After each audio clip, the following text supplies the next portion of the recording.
तो आज हम पढ़ने वाले हैं इमरजेंसी प्रोविज़न्स।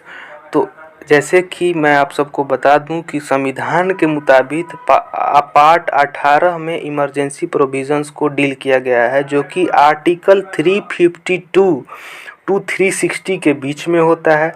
यह इमरजेंसी प्रोविज़न्स जो है एक सेफ गार्ड के रूप में भी देखा जाता है संविधान का, जिसके कारण कि sovereignty, unity, integrity and security किसी भी देश का इन सभी चीज़ों को क्या मिल सके, सेफ गार्ड मिल सके इस इमरजेंसी प्रोविज़न्स के through.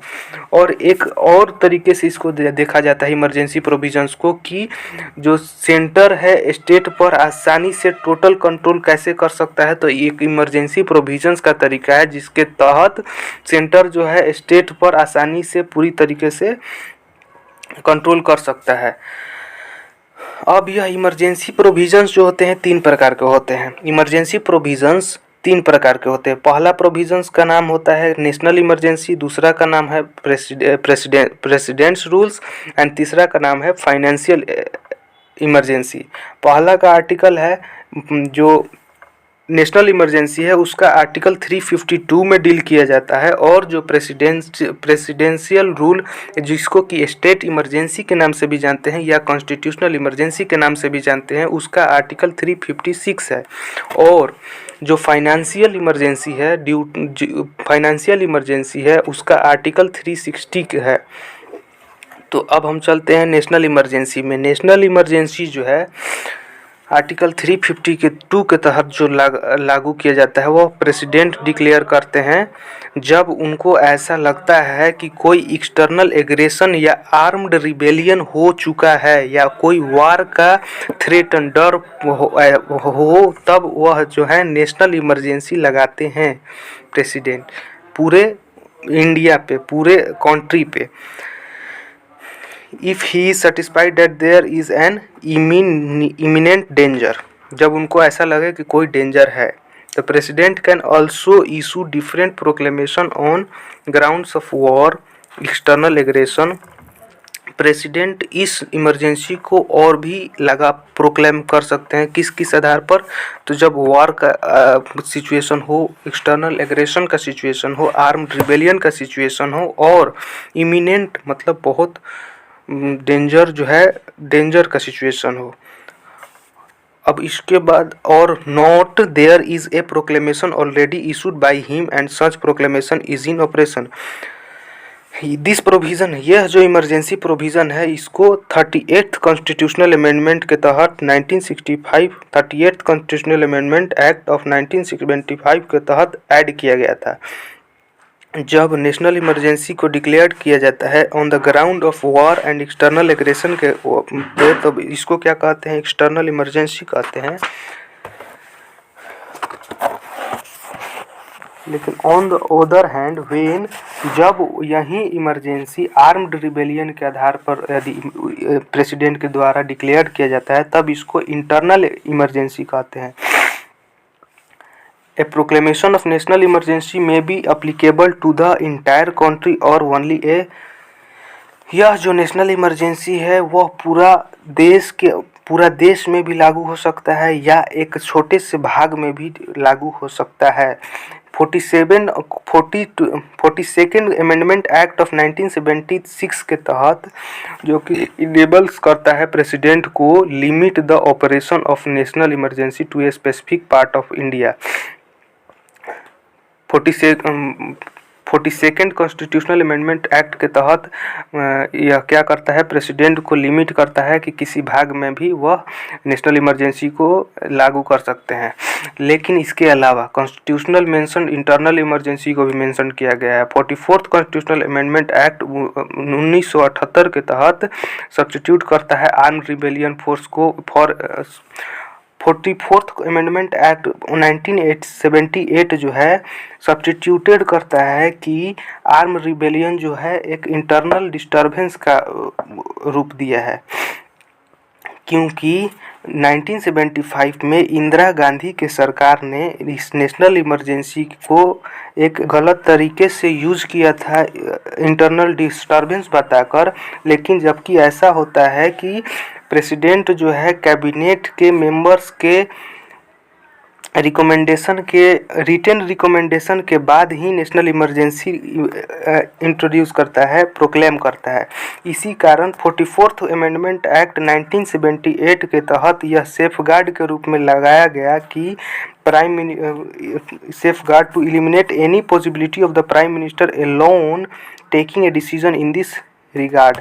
38th constitutional amendment act of 1975, लेकिन 38वां अमेंडमेंट एक्ट जो 1975 का है वह क्या करता है, डिक्लेयर करता है नेशनल इमरजेंसी को किस चीज़ से, तो जुडिशियल रिव्यू से अलग करता है। लेकिन यह प्रोविज़न जो है ख़त्म कर दिया गया 44th अमेंडमेंट एक्ट 1998 के तहत कि मिनर्वा मिल्स केस के तहत 1998 मिनर्वा मिल केस के तहत 44th कॉन्स्टिट्यूशनल अमेंडमेंट एक्ट से जुडिशियल रिव्यू के अंडर में जो नेशनल इमरजेंसी आ रहा था उसको डिलीट कर दिया गया।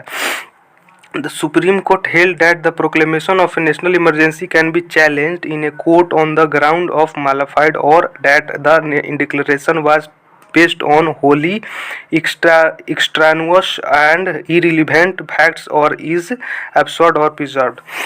अब पार्लियामेंट्री अप्रूवल एंड ड्यूरेशन क्या क्या होता है नेशनल इमरजेंसी को लेकर अब पढ़ेंगे। यह जो इमरजेंसी प्रोक्लेम होता है प्रेसिडेंट के द्वारा, उसके पहले मस्ट भी क्या होना चाहिए, अप्रूव्ड होना चाहिए by both the houses of parliament के दोनों हाउसेज से यह अप्रूव्ड होना चाहिए within 1 month from the date of its issue. उसके इशू के 1 मंथ के अंदर अंदर यह जो है अप्रूव्ड होना चाहिए। ओरिजिनली जो पीरियड है अलाउड किया गया है 2 मंथ के लिए, पार्लियामेंट के से अप्रूवल 2 मंथ का अलाउ किया गया है, लेकिन 44th अमेंडमेंट एक्ट 1978 के तहत इसको कम करके 1 मंथ कर दिया गया है। However if the proclamation of emergency is issued at a time when the Lok Sabha has been dissolved, लेकिन जब यह प्रोक्लेमेशन के दौरान यदि लोकसभा डिसॉल्व हो जाता है या dissolution of the Lok Sabha takes place during the period of 1 month, या जब यह 1 मंथ का टाइम रहता है उसी के अंडर में, उसी के ड्यूरेशन में यह जो लोकसभा है डिसॉल्व हो जाता है बिना किसी approval of the approving the proclamation, यदि वह प्रोक्लेमेशन को अप्रूव नहीं करता है तब क्या होता है, then the proclamation survive until 30 days. तब जो प्रोक्लेमेशन है वह लोकसभा के पहले सीटिंग के 30 दिन के अंदर अंदर तक वह सर्वाइव कर सकता है। After it reconstitution provide if approved by both the houses of parliament the emergency continues for और जब यह दोनों हाउसेस के द्वारा अप्रूव्ड कर दिया जाता है तब इमरजेंसी जो है 6 मंथ तक कंटिन्यू रहता है और फर्दर एक्सटेंड करने के लिए दोबारा से इसका अप्रूवल जरूरी है, मस्ट है। These provisions for periodically parliament approval was also added by the, और यह जो अप्रूवल का प्रक्रिया है 44th अमेंडमेंट एक्ट 1978 के तहत इसको ऐड किया गया है। इसके पहले जो है इमरजेंसी एक बार अप्रूव्ड हो जाता था तो जब तक वह कैबिनेट एग्जीक्यूटिव के डिजायर्ड पर चलता था, माने अनलिमिटेड टाइम के लिए हो जाता था, लेकिन यह 44th अमेंडमेंट एक्ट 1978 के तहत लिमिट कर दिया गया है कि यह पार्लियामेंट के दोनों हाउसेज से जब अप्रूवल हो जाएगा तब 6 मंथ तक ही चल सकता है, उसके बाद फिर अप्रूवल का जरूरी होता है। यदि डिसोल्यूशन ऑफ द लोकसभा, यदि 6 मंथ के अंदर अंदर यदि डिसोल्यूशन हो जाए लोकसभा का, तब without approving the further continuation of emergency वहीं लोकसभा के फर्स्ट सीटिंग के 30 दिन के अंटिल तक वह क्या होता है, प्रोक्लेम करता है, सर्वाइव करता है। Every resolution approving the proclamation of emergency or its continuation must be passed by either house of parliament by a special majority।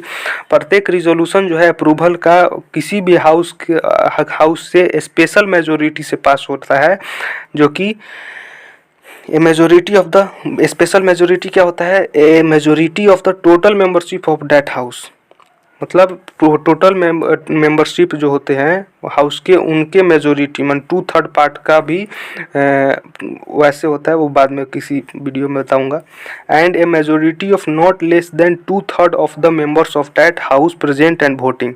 और सेकेंड चीज़ क्या होता है कि जो मेजोरिटी होता है वह कम नहीं होना चाहिए जितने भी मेंबर्स हैं उसके 2/3 भाग से भी। तो this special this special majority provisions was introduce. और ऐसा प्रोविजंस को कब इंट्रोड्यूस किया गया था? तो 44th कॉन्स्टिट्यूशनल अमेंडमेंट 1978 में एडेड किया गया था। प्रीवियसली इसके पहले ऐसे resolution could be passed by, ये ऐसे रिजोल्यूशन जो है सिंपल मेजोरिटी से ही पास कर दिए जाते थे। रिवोकेशन ऑफ, यह प्रोक्लेमेशन जो है इमरजेंसी का, इसका रिवोकेशन कैसे होगा इसके बारे में हम अगले वीडियो में अब बातें करेंगे।